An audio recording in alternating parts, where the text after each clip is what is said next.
We use land without consideration because we regard it as our commodity. Land is actually a community to which we all belong. We do not own the land. We have simply borrowed it from future generations.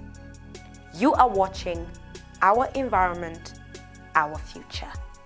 Our focus today, environmental land use planning and management. My name is Ruth Benzuwitola.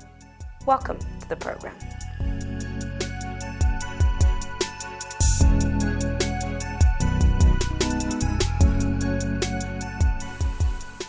Land is one of the most essential natural resources for the survival and prosperity of humankind.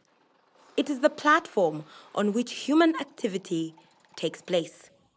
It is also the source of materials needed for all this activity. All Zambians now know the importance of land at both local, family, and at national level. At family level, we all know that we use land for housing. We use land for agriculture to feed ourselves and our families. So basically, we can't do without land. At national level, all development activities take place on land. So that is how important land is at both local, family, and national level.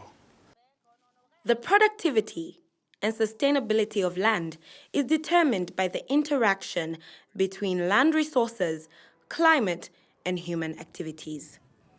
The way any society allocates land for human and other uses determines the character, quality, and pace of human development.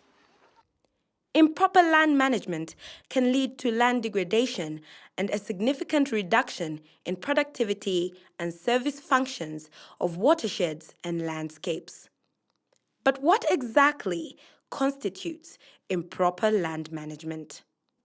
Improper land management relates to activities that have adverse effects on the land.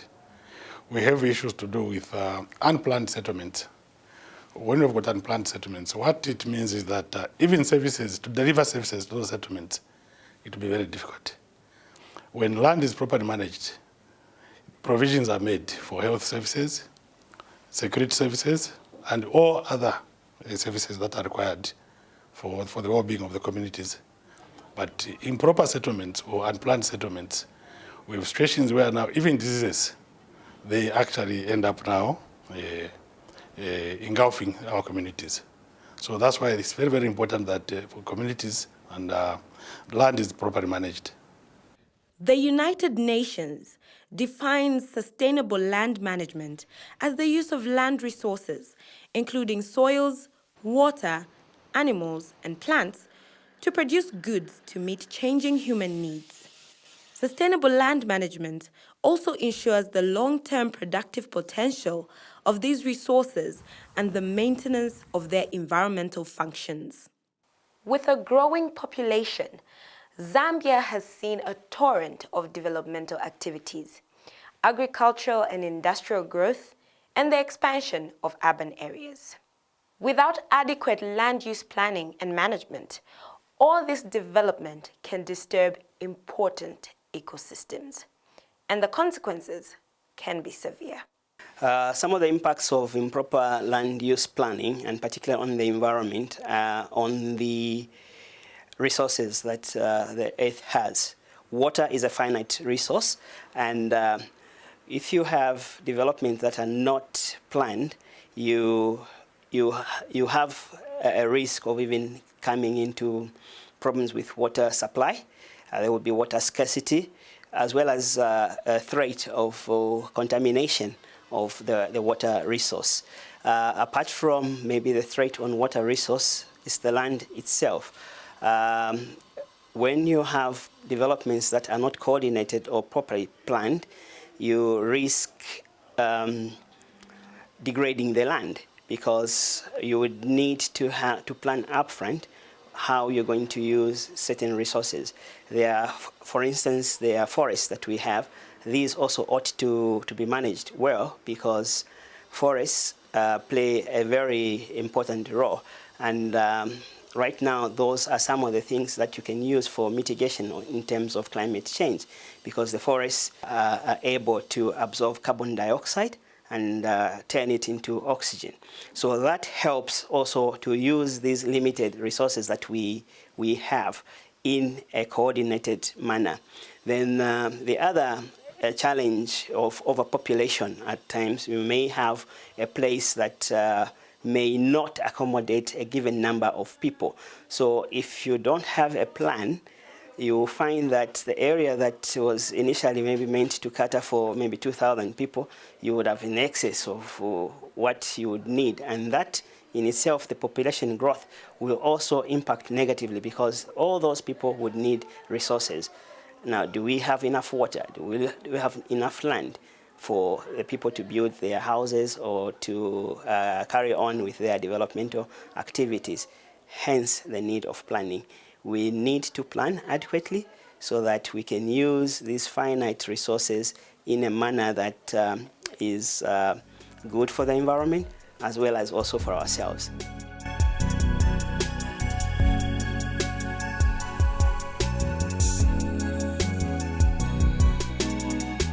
ZEMA is governed by the Environmental Management Act, number 12 of 2011.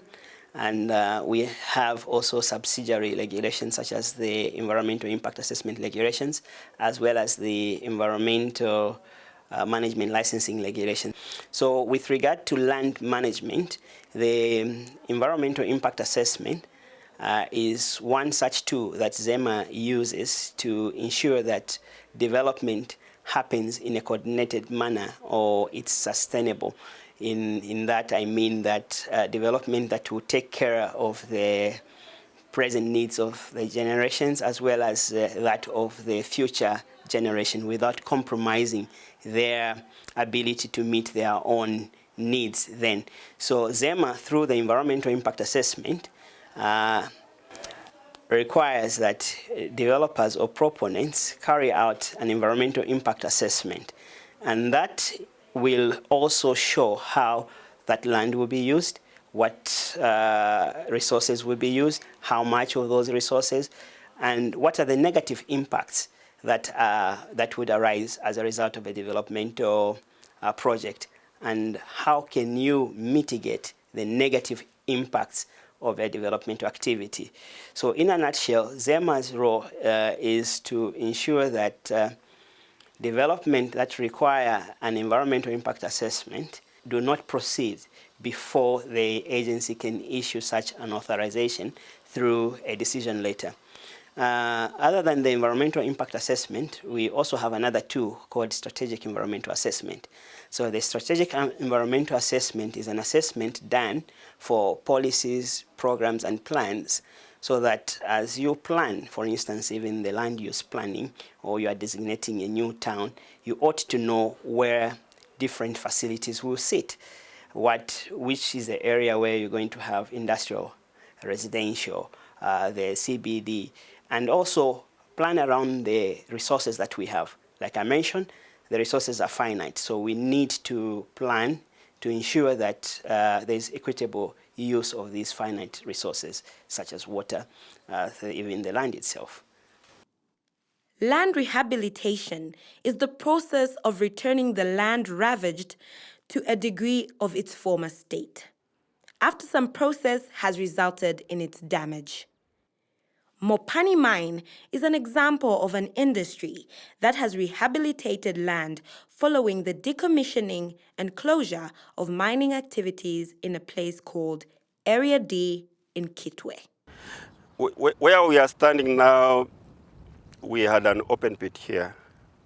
Open pits are basically, if your ore is close to surface, you can't sink a shaft, so you do an open pit. You start off by taking out material which is above the mineral, in this case, copper ore, and then you take out the ore. When we finished, then we looked at the options of, do we just fence it off and leave it as an open side? Then we decided that we needed to backfill it. So that's how, where we are standing now, it was a pit measuring 600 meters in length, 150 meter across, and 50 meters deep. So then we backfilled this site, and that's where you can see it now. It looks as if it has turned to its back to natural state. It's still in the process of that return, and over years, it will be like the way it was before.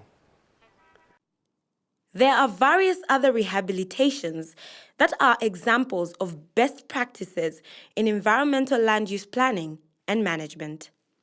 Tiffany's Canyon was a quarry site and is now used for recreational activities.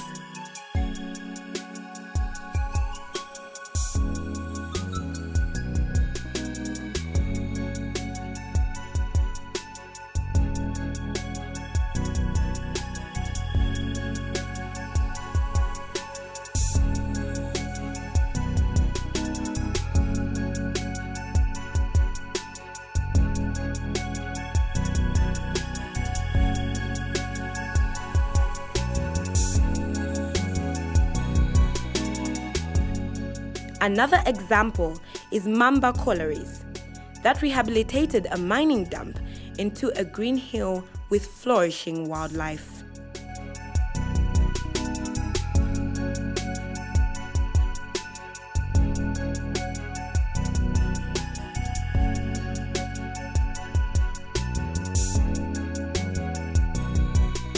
As you can see around, the greenery you are able to see around is part of the efforts of a good environmental practice. The water that we consider to be wastewater, we treat it, then we get it, we use it for watering our environment. So really, we are a good environmental practicing company. We don't try to put anything to waste. What we do is we've got a section under environmental section, which is in charge of the greenery. So these guys, they ensure that we plant grass and we water grass, and it looks nice, very attractive, environmental friendly, so that you people who are visiting Mamba, you are able to appreciate our efforts we are putting in environmental protection. It is not only large-scale economic activities that degrade land, which must be rehabilitated.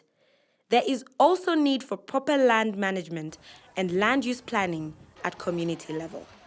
The environmental impact assessment process, as well as the strategic environmental assessment, are participatory processes.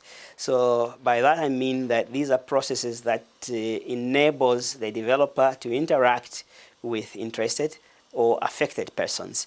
So the community can get involved at the stage when a developer is preparing their environmental assessment or strategic environmental assessment. So there is a requirement that whoever is coming up with a project consults the interested or affected parties and articulate their plan to them. This is what we intend to do, and this is how we are going to address the negative impacts. So at that stage, if the community has concerns, they should air their concerns, and the developer's responsibility is to take care of the concerns that the community may have and bring to say, maybe this is what we are going to do in order to address whatever concern that the community might have. So at the stage of consultation through the environmental impact assessment as well as the strategic environmental assessment, it allows for the community to take part in that. And ZEMA also is mandated by law to have public hearings for projects which the community or interested and affected persons have raised concern. So we are obliged to have an engagement directly with the community that may be affected by a given project. So there would be that avenue that is given for them to air whatever grievance that they may have concerning a project. The project will be tabled within this month, and the report from this meeting will also be one of the key issues that the agency will consider. There are two possible decisions. If this project is approved, we will give it conditions.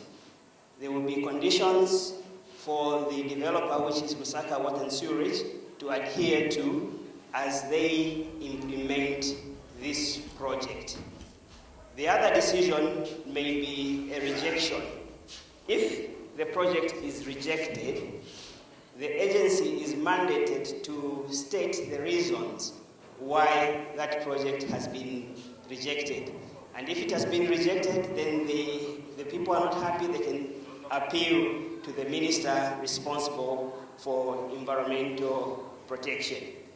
And our responsibility is to ensure that the developer mitigates for those negative impacts. And as ZEMA, when a project is approved, we will stipulate conditions for operation. And those conditions, some of which come from the community themselves, from the concerns that they may have, we will turn those into conditions. So in that way, we ensure that the development is done in a manner that it will not negatively affect the environment. The beauty about our land use planning is that we have actually given it to the local authorities and planning authorities. Through the planning authorities and the local authorities, communities can participate through their civic leaders, who are also members of some of these subcommittees within the councils. So the communities can participate through their leaders. So it's very, very important that the people that they choose do consult them on very important issues that affect their livelihoods. Land use planning, management, and rehabilitation protects farmland, forests, water quality, open space, and wildlife habitat, and at the same time increases property value and human health. Considering all these effects, what then is being done to encourage proper land use and management? On the other hand, uncontrolled development will destroy the natural environment and eventually will affect long-term economic growth. You have been watching Our Environment, Our Future. My name is Ruth Benzo-Witola. Catch me on this channel at this time next week. Bye for now.